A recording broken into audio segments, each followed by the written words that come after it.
నగరం 4వ డివిజన్లో అధికారులతో కలిసి శ్రీనివాసనగర్ రెసిడెంట్ వెల్ఫేర్ అసోసియేషన్తో సమావేశమైన మంత్రి నారాయణ పాల్గొన్నారు. స్థానికులతో కలిసి సమస్యల పరిష్కారంపై ఆరా తీసిన మంత్రి నారాయణ ఈ సందర్భంగా మాట్లాడుతూ కార్పొరేషన్ పరిధిలో 42 వెల్ఫేర్ అసోసియేషన్స్, సిటీ నియోజకవర్గంలో 24 ఉన్నాయన్నారు. ప్రతి నెల అధికారులు వెల్ఫేర్ అసోసియేషన్లతో సమావేశమవుతారు. ప్రజా సమస్యలపై నెల రోజుల్లోనే వారు చెప్పిన సమస్యలను పరిష్కరిస్తాము అని తెలిపారు.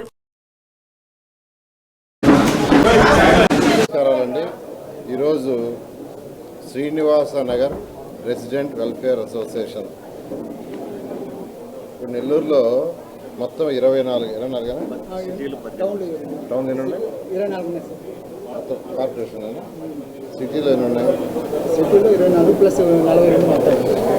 నెల్లూరు కార్పొరేషన్లో 42 రెసిడెంట్ వెల్ఫేర్ అసోసియేషన్స్ ఉన్నాయి.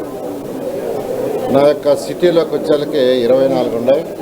అందులో ఈరోజు Srinivasa Nagar resident welfare association వారితో నేను కూడా ఇంటరాక్షన్ అవ్వడం జరిగింది.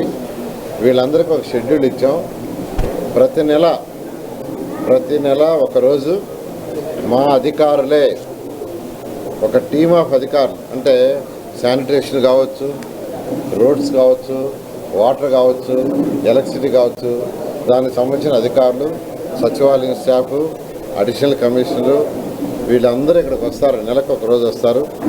ఈ యొక్క రెసిడెంట్ వెల్ఫేర్ అసోసియేషన్ కూర్చొని వాళ్ళ సమస్యలు డిస్కస్ చేయమన్నాం. పబ్లిక్ సమస్యలు, ఇంటి సమస్యలు కాదు.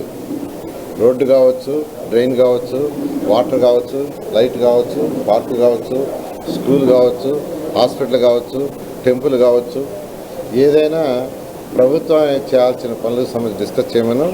అది చాలా చక్కగా మొదలుపెట్టారు. I'm really happy. ఎందుకంటే ప్రభుత్వం చేసే పనులతోటే ప్రజలు కూడా భాగస్వామ్యం అయినప్పుడే ఆ సొసైటీ బాగుపడుతుంది. గవర్నర్ ముఖ్యమంత్రి గారికి ఒకటే చెప్తారు, ప్రజలను భాగస్వామ్యం చేయండి, ప్రజలను భాగస్వామ్యం చేయమని. ఆ ఉద్దేశంతోనే ఈ అసోసియేషన్స్ ఉన్నాయన్న తర్వాత వాళ్ళందరితో నేను మీటింగ్ పెట్టాను. నెలకు ఒకరోజు మా అధికారులే మీ సొసైటీ, మీ వీధికే వస్తారు అని. ఇప్పుడు వీళ్ళు కొత్తగా ఫామ్ అయ్యారు. వీళ్ళు ఫామ్ అయింది కూడా జనవరిలో, ఫిబ్రవరిలో ఫామ్ అయ్యారు. ఇంతవరకు ఒక మీటింగ్ జరిగింది.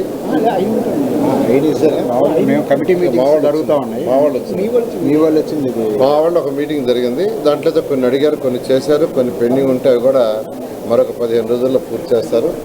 వీళ్ళు అడిగిన దాంట్లో ఏంటంటే మెయిన్గా డ్రైనేజ్ ఒక చిన్న సమస్య అడిగారు.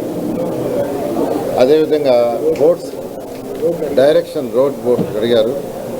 అదేవిధంగా టెంపుల్ అడిగారు, కానీ టెంపుల్ ల్యాండ్ లేదు. టెంపుల్ ల్యాండ్ అనేది లేనప్పుడు ప్రభుత్వం అది అలాట్ చేయలేదు. ఎన్విరాన్మెంట్స్ ఉంటే ఖచ్చితంగా వాళ్ళ దగ్గర చేయిస్తామని చెప్పడం జరిగింది. ఈ విధంగా ఈ అసోసియేషన్స్ ఎవరైతే ఈ రెసిడెన్షియల్ వెల్ఫేర్ అసోసియేషన్స్ ఉన్నారో మీరందరూ స్ట్రాంగ్గా ఉండాలని, నిజమైన ప్రజా సమస్యలు, పబ్లిక్ ఇష్యూస్ రైట్ చేస్తే మా అధికారులు వాటిని కంప్లీట్గా మీకు టైం ఇచ్చి ఆ టైంలో పూర్తి చేస్తారు. Thank you very much.